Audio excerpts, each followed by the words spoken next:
এ ভাই বলছি শোন না, দুর্গাপুজো তো চলেই এলো, তাহলে এবারে ষষ্ঠীর দিন কলকাতা যাওয়া যায় ঠাকুর দেখতে। কলকাতায় সাহস তো কম লাগছে। সাঁতার জানিস কেউ? ভাই কলকাতায় গেলে কি সাঁতার জানতে হয় নাকি? এই মালটা কি ঘাস খায়? দেখিস না খবর? এনে দেখ। ভাই আমি তো দুটো জামা প্যান্ট কিনে ফেললাম, সব তো ভিজে যাবে। তুই একটা কাজ কর, ফ্লিপকার্টের অফার চলছে এখন, দুটো রেনকোট কিনে নে না। তাহলে ঠাকুর দেখা শুরু করবো উল্টোডাঙ্গা থেকে, হ্যাঁ? আরে ভাই ওখানে যাবে কি করে? ওখানে তো জল জমে গেছে শুনছি। হ্যাঁ ভাই ঠিকই তো, যাবো কি করে? এত চাপ নিচ্ছিস কেন? কলকাতায় উবের বোট চালু হয়ে গেছে, আজকেই ফিরলাম। ভাই তাহলে গড়িয়া, বেহালা, শ্রীভূমি, ঠিক আছে, লেক টাউন সব ভাই কভার করে দেবো। এক মিনিট, বেহালা অবধি কিন্তু উবের বোট চলে না। ভাই তাহলে ওখানে কি করে যাবো? আরে চাপ নিস না, আমরা মাঝি বন্ধু আছে, স্যাকা নৌকা চালায়, স্যাট করে যাবো।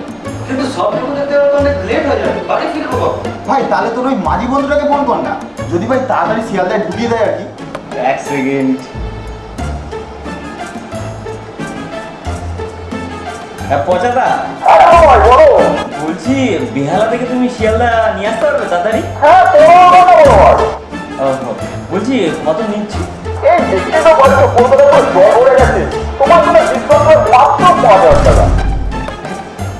5,000 টাকা? হ্যাঁ ওরা একটু কম সম হয় না ওরা? ভাই ভালো তোমার চিন্তা করলে তো ফোনটা রাখবা, তুই না দেখছিও যে আমার